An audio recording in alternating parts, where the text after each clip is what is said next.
Sir, ಈ dinner meeting ಸುತ್ತಾನೆ ಚರ್ಚೆಗಳು ನಡೀತಾ ಇರುತ್ತೆ. ಇವತ್ತು ವಿರೋಧ ಪಕ್ಷದ ನಾಯಕರ ಅಶೋಕ್ ಕೂಡ ಅದನ್ನೇ ಇಟ್ಕೊಂಡು ಟ್ವೀಟ್ ಮಾಡಿದ್ದಾರೆ.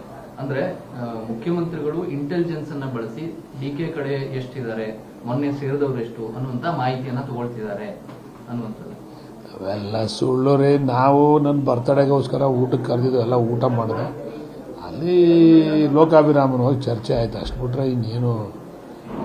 ರೆಗ್ಯುಲರ್ ಆಗಿ ಒಂದು ಕಡೆ ಸೇರಿದಾಗ ರಾಜಕಾರಣಿಗಳು ಏನು ಸಾಧಕ ಬಾಧಕ ಅದು ಬಿಟ್ರೆ ಇನ್ನೇನು ಇಲ್ಲ. ಅಲ್ಲೇನು ಅವ್ರ ಬಣ ಇವ್ರ ಬಣ ಅಂತಕ್ಕಂಥದ್ದಿಲ್ಲ. ಎಲ್ಲ MLAಗಳು ಬಂದಿದ್ರು, ಸುಮಾರು ಜನ ಹಿರಿಯರು ಬಂದಿದ್ರು ಆಶೀರ್ವಾದ ಮಾಡಲಿಕ್ಕೆ. ಎಲ್ಲ ಒಂದು ಸುಮಾರು ಜನ ಮಂತ್ರಿಗಳು ಕೂಡ ಪಾಪ ಬಂದಿದ್ರು. ಮಂತ್ರಿಗಳು ಅವರು ಈ ರಾಜಕೀಯ ಬಣದ ಪರವಾಗಿ ಏನು ಬಂದಿರಲ್ಲ. ಮಂತ್ರಿಗಳು ಬಂದಿದ್ದು ನನಗೆ ವಿಶ್ ಮಾಡಕ್ಕೆ ಬಂದಿದ್ರು. ನಾನು ಕರೆದಿದ್ದೆ, ಕೆಲವು ಮಂತ್ರಿಗಳು ಕರೆದಿದ್ದೆ, ಎಲ್ಲರೂ ಕರೆದಿದ್ದೆ. ಸುಮಾರು ಜನ ಅವ್ರು ಯಾರೋ ಕೆಲವ್ರು ಬರಲಿಲ್ಲ, ಕೆಲವ್ರು ಬಂದಿದ್ರು. ಅಷ್ಟು ಅಲ್ಲೇನು ಬಣದ ರಾಜಕೀಯ ಏನಿಲ್ಲ. ಅಲ್ಲಿ ಸುಮ್ಮನೆ ಜನರಲ್ ಆಗಿ ಚರ್ಚೆ, ಊಟಕ್ಕೆ ಸೇರಿದಾಗ MLAಗಳು ಚರ್ಚೆ ಆಗಲ್ವಾ, ಹಂಗೆ ಚರ್ಚೆ ಆಯ್ತು, ಅಷ್ಟು ಬಿಟ್ಟರೆ ಬೇರೆ ಏನಿಲ್ಲ. ಬಟ್ ನೀವು ಮಾತ್ರ ಸೇರಿದ್ದು ಸರ್, ಸಿದ್ದರಾಮಯ್ಯನವರಿಗೆ ಒಂದು ಸಣ್ಣ ಕಸಿವಿಸಿ ತಂದಿಟ್ಟಿದೆ. ಅಂದ್ರೆ DK ಶಿವಕುಮಾರ್ ಅವರ ಪರ ಇರುವಂತಹ ಶಾಸಕರ ಸಂಖ್ಯೆ ಹೆಚ್ಚಾಗ್ತಿದೆ. ನೋಡ್ರಿ, ಇದೆಲ್ಲ ಸುಮ್ಮನೆ ಇವೆಲ್ಲ ನೀವು ಮಾಧ್ಯಮದವ್ರ ಸೃಷ್ಟಿ ಅಷ್ಟೇನೆ. ಅವ್ರ ಪರ ಹೆಚ್ಚಾಯ್ತದೆ, ಇವ್ರ ಪರ ಕಡಿಮೆ ಆಯ್ತದೆ ಅಂತಕ್ಕಂಥ ಚರ್ಚೆ ಎಲ್ಲೂ ಇಲ್ಲ. ನಾವು ಹೇಳಿರ್ತಕ್ಕಂಥದ್ದು ಇದಕ್ಕೊಂದು ಇತಿಶ್ರೀ ಆಡಿ ಅಂತಕ್ಕಂಥದ್ದು ಅಷ್ಟೇ ಬಿಟ್ರೆ, ಇದು ಮುಂದೆ ನಮಗೆ ಪಕ್ಷಕ್ಕೆ ಡ್ಯಾಮೇಜ್ ಆಗಬಾರ್ದಲ್ಲ. ಈಗ ಸಿದ್ದರಾಮಯ್ಯನವರು ಒಳ್ಳೆ ಕೆಲಸ ಮಾಡ್ತಾ ಇದ್ದಾರೆ, DK ಶಿವಕುಮಾರ್ ಅವರು ಅಧ್ಯಕ್ಷರಾಗಿ ಒಳ್ಳೆ ಕೆಲಸ ಮಾಡ್ತಾ ಇದ್ದಾರೆ. ಇದೆಲ್ಲ ಇಷ್ಟೆಲ್ಲ ಇದ್ಕೊಂಡು ನಮಗೆ ಇದು ಯಾವುದೋ ಒಂದು ಸಣ್ಣ ವಿಚಾರಕ್ಕೆ ನಮಗೆ ಡ್ಯಾಮೇಜ್ ಆಗಬಾರ್ದು ಅನ್ನೋದಕ್ಕೆ, ಡ್ಯಾಮೇಜ್ ಕಂಟ್ರೋಲ್ ಮಾಡೋದಕ್ಕೋಸ್ಕರ ಹೈಕಮಾಂಡ್ ಮಧ್ಯೆ ಪ್ರವೇಶ ಮಾಡಿ ಏನಾರು ಒಂದು ಇತ್ಯರ್ಥ ಮಾಡಿ ಹೇಳ್ಬಿಡಿ, ಅವ್ರು ನಮ್ದು ಇವ್ರು ನಿಮ್ದು ಅನ್ನೋದು ಬದಲು ಯಾರೋ ಇಂತೋಣಪ್ಪ ಹಿಂಗಿದೆ, ನೀವು ಇನ್ನು 2 ವರ್ಷ ಹೋಗಿ ಬಾಯಿ ಮುಚ್ಕೊಂಡು ಕೆಲಸ ಮಾಡ್ಕೊಂಡು ಹೋಗಿ, ಈ ರಾಜ್ಯಕ್ಕೆ ಒಳ್ಳೇದಾಗಲಿ ಪಕ್ಷಕ್ಕೂ ಒಳ್ಳೇದಾಗಲಿ ಅಂತ ಒಂದು ಮಾತು ಹೇಳ್ಬಿಟ್ರೆ ಸಾಕು, ಅಷ್ಟೇ.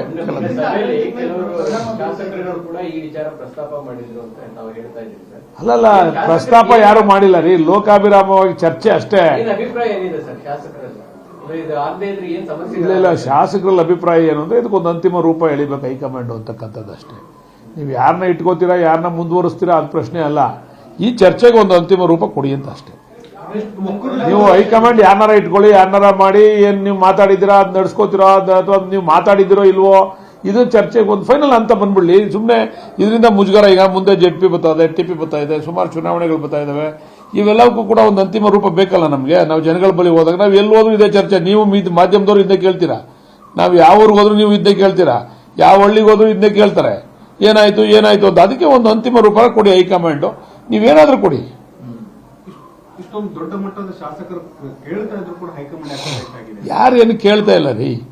ಹೈಕಮಾಂಡ್ ಏನಾಯ್ತು ಅದ್ರ ಮನ್ಸಲ್ಲಿ ಗೊತ್ತಿಲ್ಲ. ನಾವು ಅಂತಿಮ ಯಾರು ಏನು ಇವ್ರ ಪರ ಅವ್ರ ಪರ ಅಂತ ನಾವೇನು ಕೇಳ್ತಾ ಇಲ್ಲ. ನಾವು ಕೇಳ್ತಾ ಇರ್ತಕ್ಕಂಥದ್ದು ಇದಕ್ಕೆ ಅಂತಿಮವಾದಂಥ ತೆರೆ ಎಳೀರಿ. ಈ ಚರ್ಚೆ ನಿಲ್ಲಿಸಿ, ಇಲ್ಲಿಗೆ ಚರ್ಚೆ ನಿಂತು ಬಿಡಬೇಕು. ಈ ಚರ್ಚೆಯಿಂದ ನಮಗೆ ಸಾಕಷ್ಟು ಹಾನಿ ಆಗ್ತದೆ ಅಂತ ಹೇಳಿ ನಮ್ಮ ಎಲ್ಲ ಶಾಸಕರ ಅಭಿಪ್ರಾಯ. ನ್ಯಾಚುರಲ್ ಅಲ್ವಾ ಅದು, ನ್ಯಾಚುರಲ್. ಈಗ ಏನಾದರೂ ಒಂದು ಒಳ್ಳೆ ಕೆಲಸ ಮಾಡಿದಾಗ ಒಂದು ಸಣ್ಣ ಕೆಟ್ಟ ಕೆಲಸದಿಂದನೇ ನಮಗೆ ಹಿನ್ನಡೆ ಆಗ್ಬೋದಲ್ವಾ, ಅದು ಆಗೋದು ಬೇಡ ಅಂತ ಹೇಳಿ ನಾವೆಲ್ಲ ಕಷ್ಟಪಟ್ಟು ಕೆಲಸ ಮಾಡ್ತಾ ಇದ್ದೀವಿ ಕ್ಷೇತ್ರದಲ್ಲಿ. ಇದೊಂದು ಚರ್ಚೆಯಿಂದ ನಮ್ಗೆಲ್ರಿಗೂ ಕೂಡ ಇರುಸು ಮುರುಸು ಆಗೋದು ಬೇಡ ಅಂತಕ್ಕಂಥದ್ದು ಅದ್ರ ಉದ್ದೇಶ ಅಷ್ಟೇ. ಇದನ್ನು ಈ ಅಭಿಪ್ರಾಯ ತಗೊಂಡು ಸರ್ ದೆಹಲಿಗೆ ಹೋಗೋದಕ್ಕೆ ಏನಾದ್ರು ನಿರ್ಧಾರ ಆಗಿದೆಯಾ? ಅದೆಲ್ಲ ದೆಹಲಿಗೆ ಹೋಗಿ ಅಲ್ಲಿ ಹೋಗಿ ಹೇಳೋವಂಥದ್ದು ಏನಿಲ್ಲ. ಈ ಅಭಿಪ್ರಾಯನ ಡೆಲ್ಲಿಯವರಿಗೆ ಗೊತ್ತು, ಎಲ್ರಿಗೂ ಕೂಡ ಗೊತ್ತಿದೆ.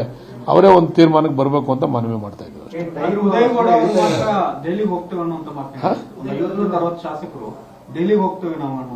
ಯಾರು ಹೇಳಿದ್ರು?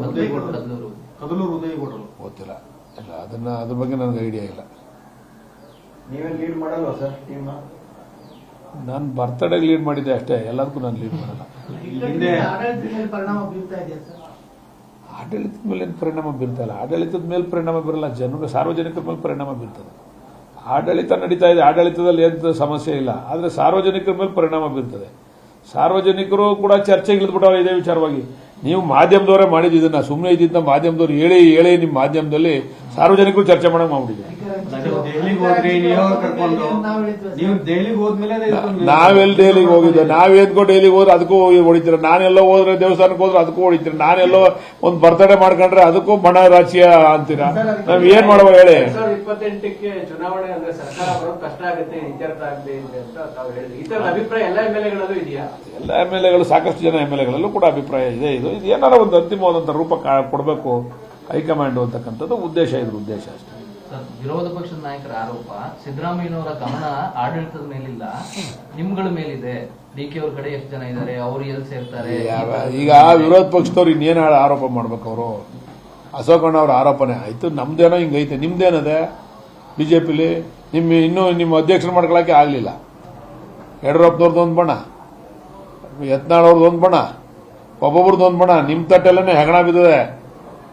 ನಮ್ಮ ತಟ್ಟೆಲ್ಲಿರೋ ನೊಣ ಯಾಕೆ ಹುಡ್ಕಕ್ಕೆ ಬರ್ತೀರ ನೀವು? ನಿಮ್ಮ ತಟ್ಟೆಲ್ಲಿ ದೊಡ್ಡ ಹೆಗಣ ಬಿದ್ದದೆ. ರಮೇಶ್ ಜಾರಕಿಹೊಳಿದು ಒಂದು ಬಣ, ಎಲ್ಲಾರ್ದು ಅವ್ರದ್ದು ಒಂದು ರಾಜ್ಯಾಧ್ಯಕ್ಷನ ಮಾಡೋಕ್ಕೆ ಈ ದೇಶ ಆಳ್ತಾರ ಪಕ್ಷದ ಕೈಯಲ್ಲಿ ಆಗಲಿಲ್ಲ ಅಂತ ಅಂದಮೇಲೆ ಇನ್ನು ನಾವು ವಿರೋಧ ಪಕ್ಷದಲ್ಲಿರೋರು ಹೆಂಗ್ ಮಾಡಕ್ ಸಾಧ್ಯ? ಸಣ್ಣ ಪುಟ್ಟ ಎಲ್ಲ ಪಕ್ಷದಲ್ಲೂ ಕೂಡ ನ್ಯೂನತೆಗಳು ಇರ್ತವೆ.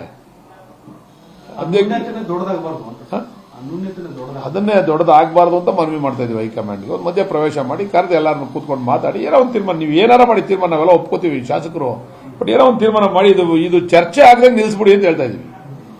ಇದೊಂದು ಚರ್ಚೆ ಆಗಬಾರ್ದು ಮುಂದೆ, ಇದಕ್ಕೆ ಅಂತಿಮ ರೂಪ ಕೊಡಿ ಅಂತ ಕೇಳ್ತಾ ಇದೀವಿ ಅಷ್ಟೇ. ಹೇಳಿಲ್ವಾ? ಅವ್ರಿಗೂ ಸಮಯ, ಅಲ್ಲೂ ಕೂಡ ಲೋಕಸಭೆಯಲ್ಲೂ ಕೂಡ ಬೇರೆ ಬೇರೆ ಚರ್ಚೆಗಳಿದ್ದಾವೆ, ಅವ್ರಿಗೂ ಕೂಡ ದೇಶದ ಸಮಸ್ಯೆ, ಬೇರೆ ಬೇರೆ ಸಮಸ್ಯೆಗಳು.